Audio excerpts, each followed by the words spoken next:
Okay, ladies and gentlemen, the NAMM show. I know you're here. You know why you're here. To see Dave Pensado in the McDSP booth. And bam, we have him. Here we are. Let's give it up. Okay.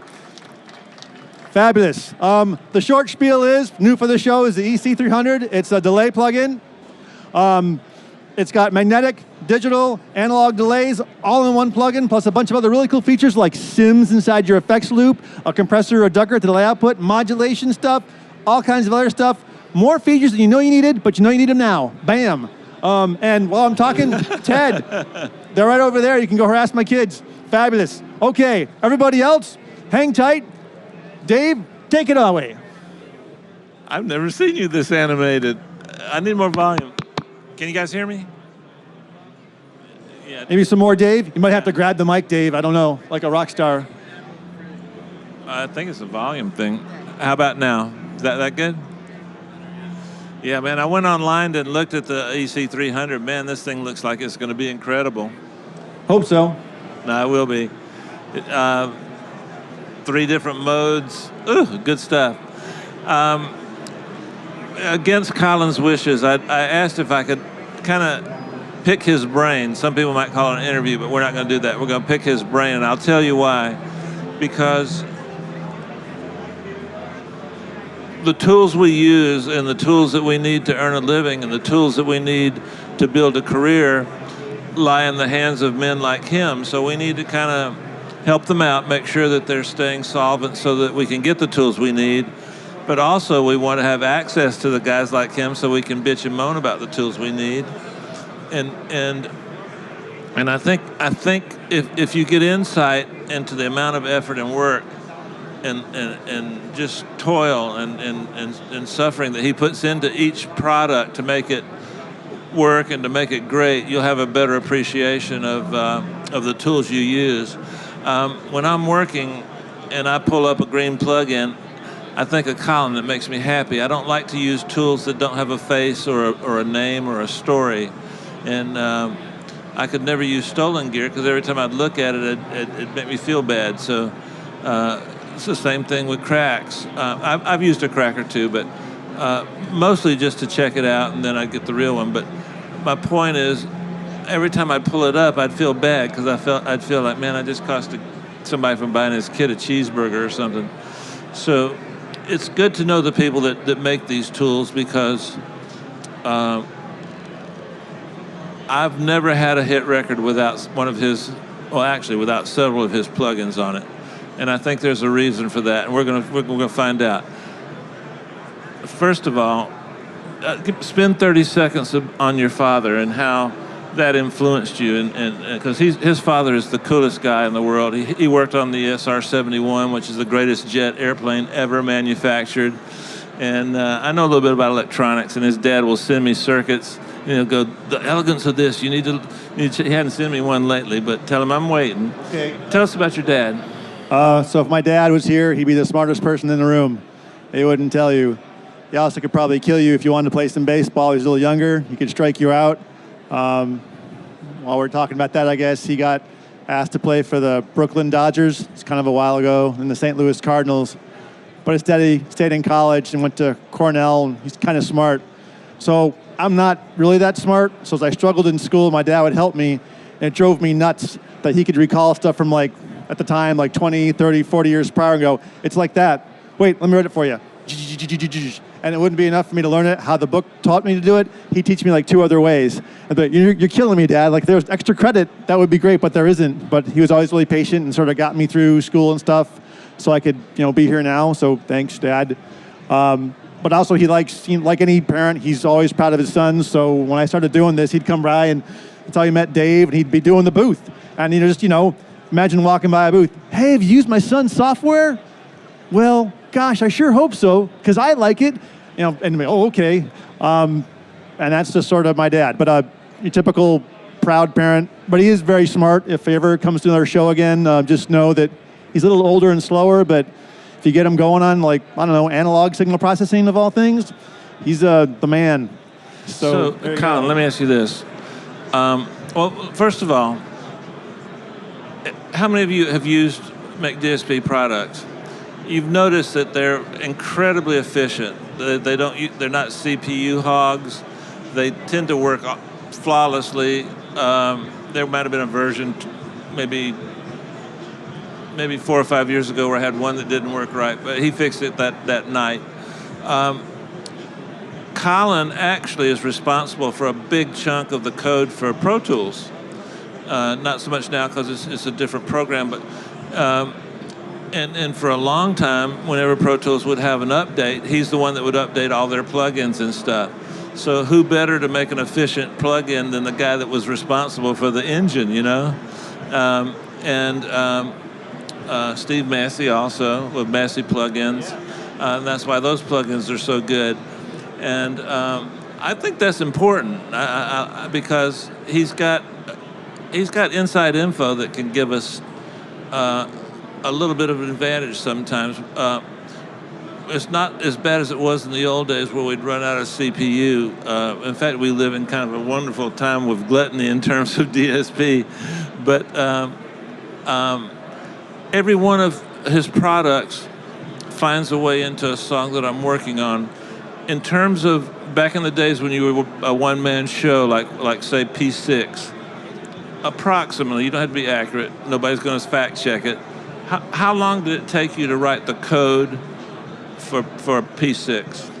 I think initially each plugin took about a year. And that'd be like a year of like, wake up, I'm in pajamas, say hi to the wife, maybe a kid if there's one around, and stay in my pajamas and sit down at the computer, meals or somewhere in there, and just kind of sit there all day until I get tired and go to sleep, get up, do it again.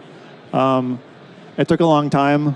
I think also part of what took the longest time was that there's things that you care about, like when you're mixing, I hear this, I want to fix it, but will anybody else hear it? And that really sort of can, like, it's a battle in your mind, like a long meeting that's raging. You know, yes, it's important, no, it's not. So I think when you're making some of the code and some of those decisions you make, you're sort of writing it, and at the same time you're arguing with yourself, or you have to get so far down the path to know if this is the right way to go or not.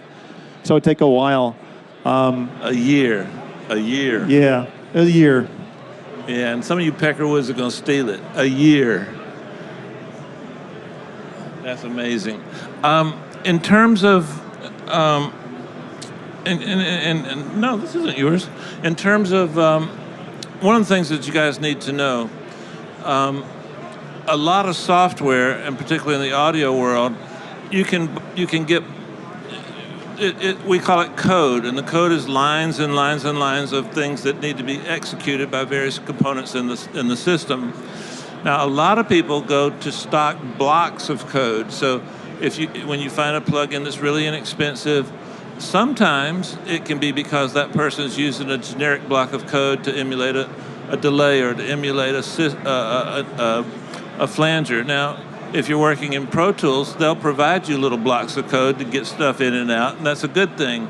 But Colin writes the stuff that's the meat of the plugin himself. That's not substituting little blocks of code here and there. That's original code from a cat that's a musician and has musician's ears. That's why we like his stuff. It tends to work inside the framework of a mix that in my condition. When you're writing code, like let's say the new EC300, you've got a ton of products that are already out there. FutzBox comes to mind. Do you ever find the need to take something from one block of code for one piece of software, incorporate it in another? Does that happen sometimes? Sometimes, and I should also clarify, Matt Stabile, who's walking around here, he's the engineer for the EC300, so blame him. I was the guy that's coming to him and go, hey, it'd be really cool if you took that block of code out of FutzBox, those sims, and you could put it in your digital delay model, because I see here you have the DSP bandwidth to do it. Well, good luck with that. Bye. Oh yeah, it might feedback horribly, so you'll have to not do all the sims. You'll have to audition that. There's only like 160 of those. It'll take us a couple days if you don't sleep. Well, I gotta go. But That's yeah, pretty cool, huh? Yeah. I mean, we don't think about that stuff. We just use it, and we're like, man, it sounds good. And it's McDSP, and what else they got I can use? We don't think about those little moments that you guys labor over it, and Well, I think there's always like times like even when we get like pick on the A600 or the ML8000, there are features in there that I didn't come up with. And those are ones that I'd worked on most recently. Derek and Mike advocated to have a couple of extra meters for all the bands in the A600 with a threshold marker next to the meter. That was their idea. I love the A6. I'm sorry I didn't get presets done in time. There's always time for presets, Dave. That thing's a beast. And then the ML8000, it's 8 bands plus the mastering limiter. But the 8 bands, it's a pain in the butt to set because it's 8 bands. But then Mike said, we'll make a snap button that would, have all the thresholds snap to the current audio peak levels. Oh, good idea. Then I do it. So I think sometimes, people contribute to the process. Admittedly, I'm cranky, probably like you guys, right? At the end of the mix, you don't want someone to go, hey, you should work on that snare some more. And you'd like just finished working on it for a couple of days. You're like, I'll take this effing snare and snare your, come back tomorrow, right? So there's definitely some of that goes around, but generally, wait a minute. Did you say F and snare? I just said the F word. I didn't say the whole F word. Colin. Because once when Helena, my youngest daughter, was 3, and right. McDSP was still out of our house because piracy was still a problem. So you'd do a new plugin in 1 year, and then within 6 months it would get pirated. So you'd have 6 months of business and 6 months of, well, I think this is a bad idea, and then we'd have a new plugin come out. That was fun times. So I might have used the F word a few times, and so once when Helena was 3, and she came around the corner, and I had taken over the dining room and an extra bedroom in our house to do all the audio stuff. And I was about to say the F word, and she comes around the corner as a 3-year-old says, hey, Daddy, don't say. And she said it. And that's because your wife cusses a lot. Yeah, and it was an awkward moment. Oh, they're right over there. Well, I'm just talking about you. It's okay. Everybody heard. It's being recorded. Anyway, but I mean, I think software development, at least for music applications, is very much like making the music itself. I mean, I think it takes a lot of talent and skill to make music. I do not possess that. I'm, amateur at best. But when you make the code, right, you're going after the end goal or the end objective is subjective. It's like, oh, this is a good sounding EQ, or this is a good compressor, and there's what is good, and there's not like a textbook answer. So you try to sort of hope that what you're going after is what other people will think is good, and they'll have success with it. You've got a knack for that. You've got a knack for that. Speaking of the AE600 and the AE400, how many of you have ever heard me talk about my dislike for multiband compressors? I don't understand them. I don't like them. I don't think they're musical. There's a couple I like, though, and I'll tell you secretly what they are. I can't say it in front of Colin. But the thing about the AE400 and the AE600 is I use those a lot because they don't slap me in the face like a multiband compressor does. That to me, they're an equalizer that has compression attached to it. Now, that's semantics and that's a play on words, but it's conceived that way because I don't know why, but we'll find that out in a minute.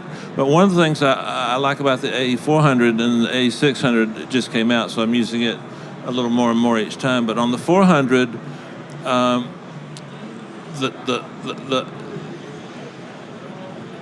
try just using it as an equalizer. And then as you're listening to the mix, you'll go, man, sometimes this singer gets a little bit too muddy on soft verse type singing. And then when she goes to the chorus, it's just too screechy. So now you take that frequency from the low mud, say maybe anywhere from 200 to 400, and you pull it down, but then you miss it a little bit for the high notes. So you put the compressor and let the compressor move the fader for you for the EQ, and then her S's are kind of tearing your head off.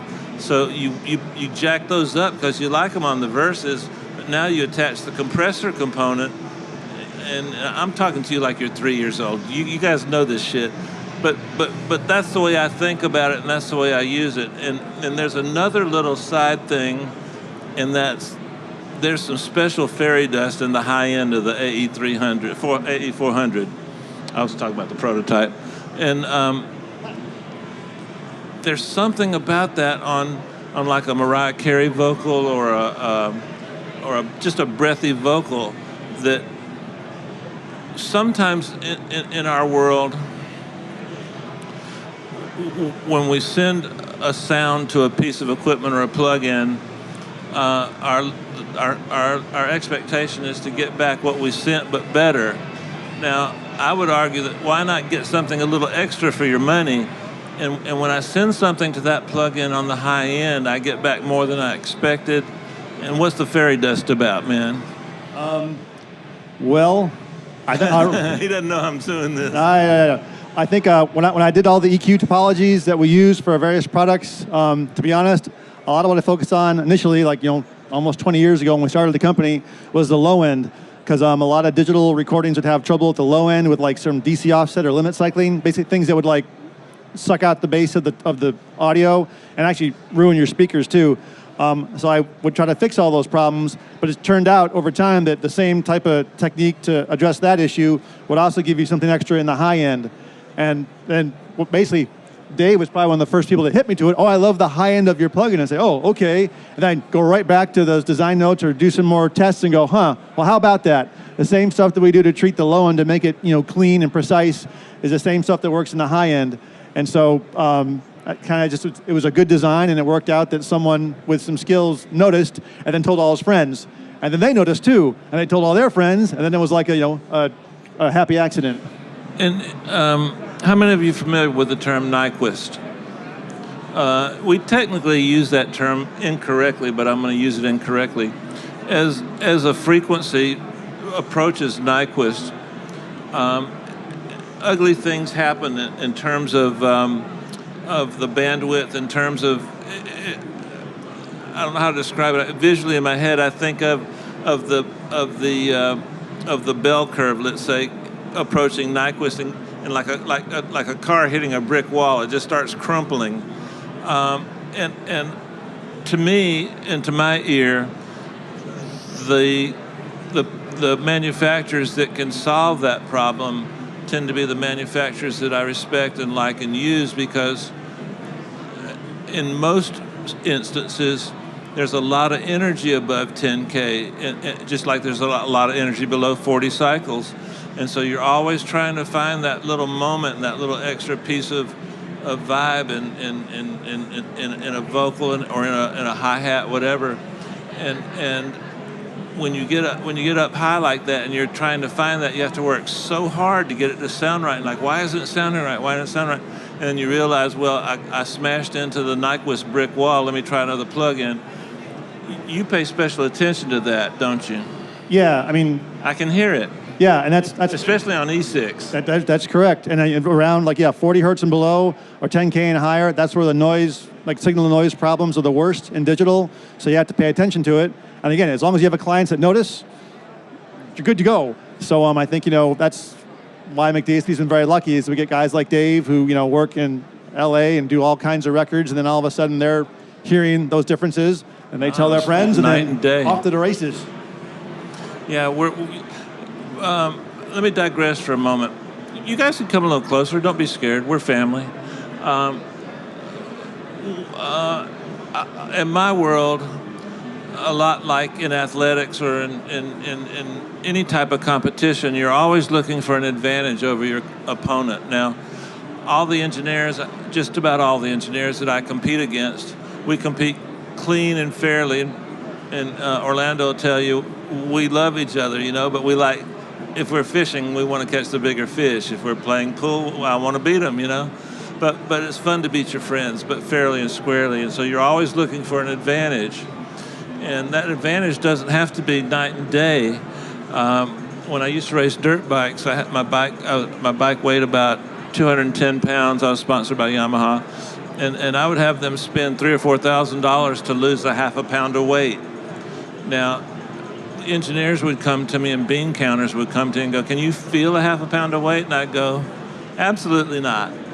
But if I do that 20 times, I can feel 10 pounds of weight.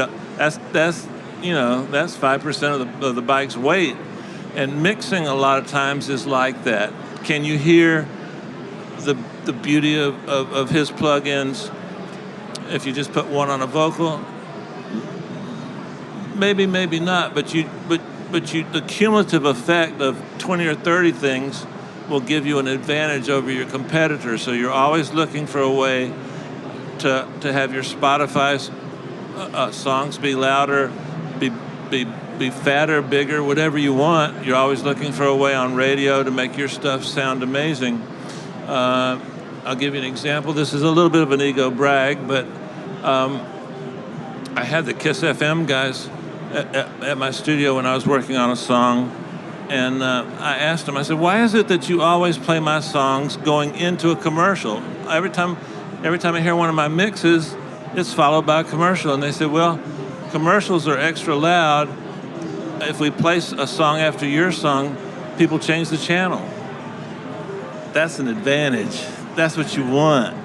You want to compete fairly, but you also want to find ways to give the listener an experience. Now, I would argue that a lot of my mixes sound loud but aren't loud because I love mid-range, and a lot of genres don't like mid-range. Rockers are somewhat afraid of mid-range, and so when I mix a rock song, I mix it. JJ, I mix it a little different than I would say a pop song, obviously an R&B song. So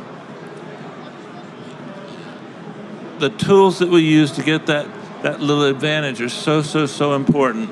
And the plugin I mentioned earlier called FutzBox. I don't know if I shared these with you or not. I should. I love using that on hi-hats. And one of the things I do with a hi-hat, if you listen to mix I did back a few years back, Touch My Body, Mariah Carey, which went to #1. Mariah,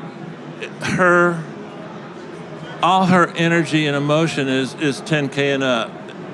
She puts more air through her vocal cords than just about anybody I know because she's trying to get that breathiness, and it's that breathiness is the carrier for the energy that she has in her vocal. So if you want to have the listener have an experience, you have to really work hard up there. And so what I did was I like the vocal to be have the most high end of anything in the track. But if I've got a track with high end vocals, but nothing else in the track that has high end, that gap is just not pleasing to the human ear. So I put FutzBox on the hi-hat to give it a little color. I can't remember which impulse I used, but it was just spectacular. But I noticed it was competing with Mariah a little bit. So I took. Now I'm not telling you this to brag. I'm telling you this so that you'll try to train your brain to solve problems by thinking this way. So I made a copy of Mariah's vocals, and I've got 2 copies of her vocal. On the copy, I took F2 and I removed everything below 10K. So now I've got a vocal perfect. I got a vocal of just 10K. Now, I took the frequency in the hi-hat that I liked that was that was making her high end sound a little weird. So I took and sidechained a de-esser on the hi-hat. So every time Mariah got a little, that was taken out of the hi-hat. And now that track just had this on it.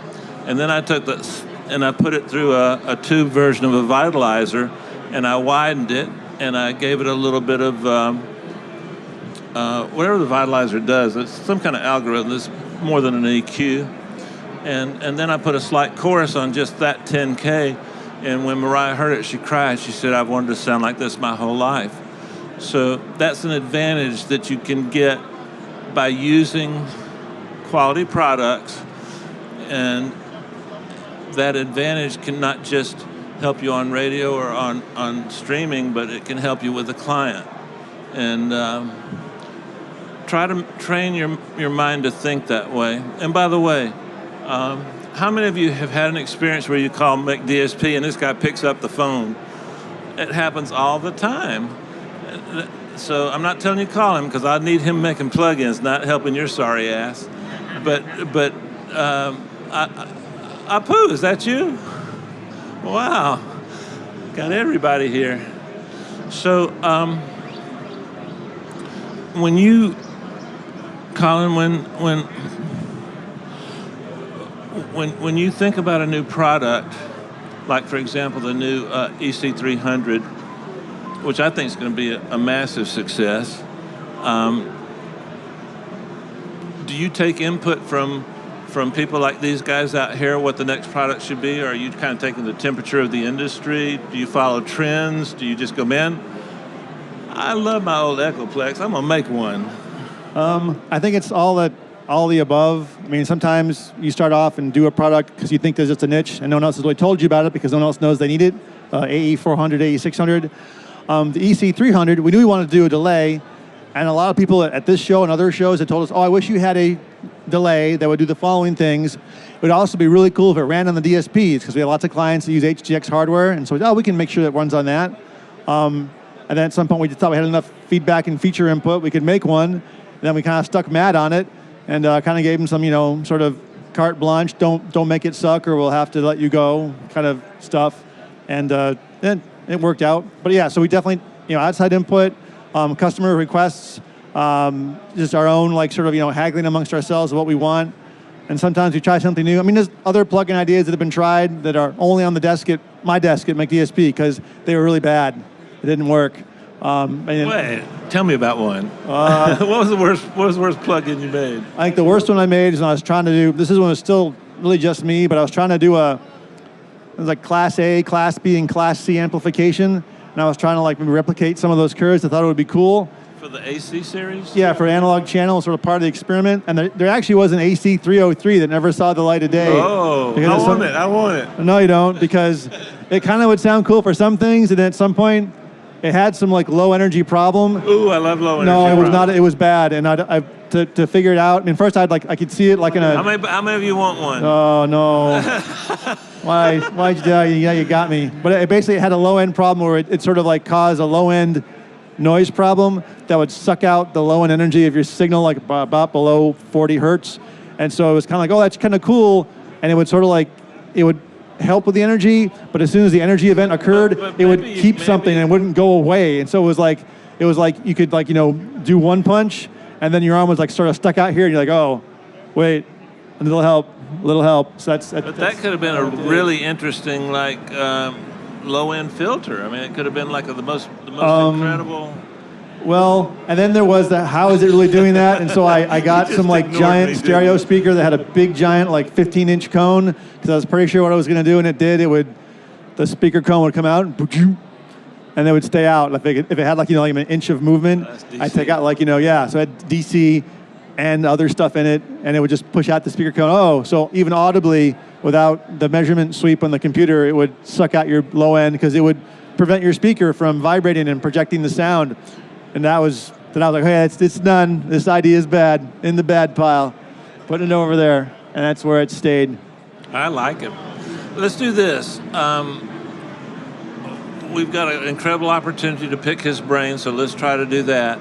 And then any questions for me also? Who's got a question? Don't be shy, because we're just recording this for our social media channels. We got to help these people out. Kevin asked me a question. Yeah. While you're thinking, Kenny asked me a question. Man, I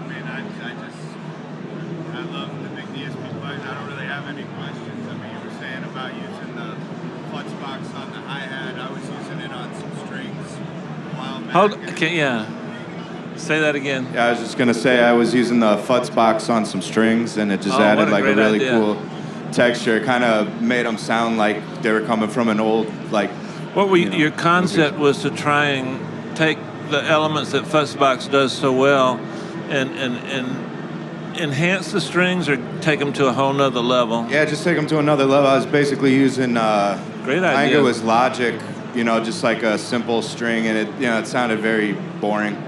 And just putting the FutzBox on it alone gave it a whole character and feeling, So it was cool. Did you use the mix knob, or did you use it as a send and return? I put it straight on the track. I can't remember what I set the mix at. Probably somewhere 50-50-ish. Do you remember what the picture was? I want to say it was one of the loudspeaker ones, like an old loudspeaker or something.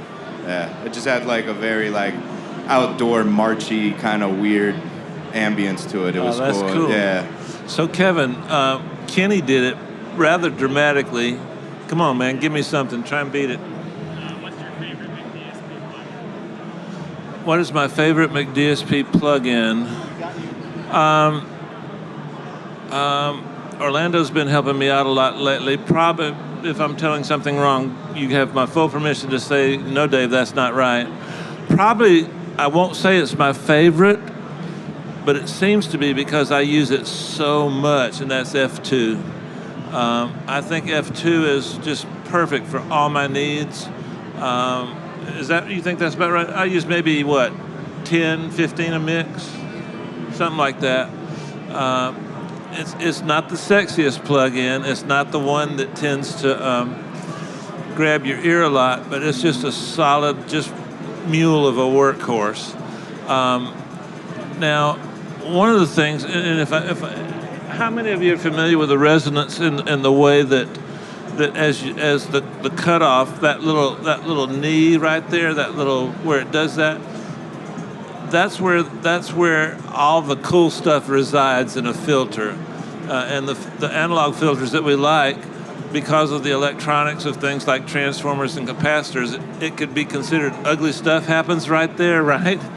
But we've come to like it a lot as a listener, and so if I'm telling you something remedial, stop me. But Colin gives you the option to manipulate that little area. So let's say a way to use it. Let's say you've got some problems in the low end of the bass.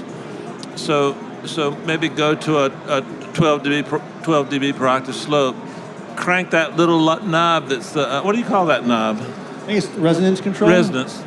That's a good name for it. That's what it is. It's just a little knob, and so just crank it up, and then sweep for you guys. Sweep and start going from knocking off 20 cycles, 30, 40, and that bump right at that part where it's dropping all that stuff down is the sweetest bass sound you've ever heard, because it's got a little coloration from the math that's going on there, but also you're taking out some of the 25, 30, 40 maybe, but you're also boosting a little extra wherever that is, and you can do it on the top end and the low end. Try it on tambourines, taking some of the top end off a tambourine. Never have your tambourine, well, never, but I try not to have my tambourines competing with my hi-hats and other things. I try to consider them for the percussion element they're contributing, not the frequencies they're.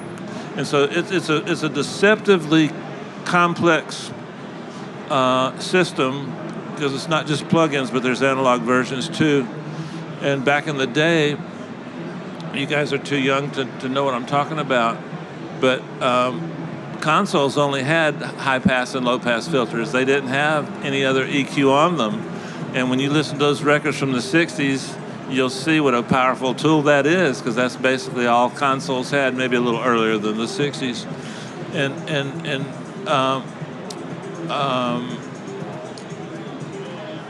the concept of what we call a parametric EQ, that's actually a relatively new thing. George Massenburg is credited for popularizing it, and in some circles he's credited for inventing it. I prefer the term popularizing it. Probably the most misused tool in our arsenal. All the records we fell in love with didn't need it. Now we've got it. Now we're just destroying everything. But including myself. Sometimes I feel like I'm getting paid by the amount of EQ I use, you know. It's tempting, isn't it?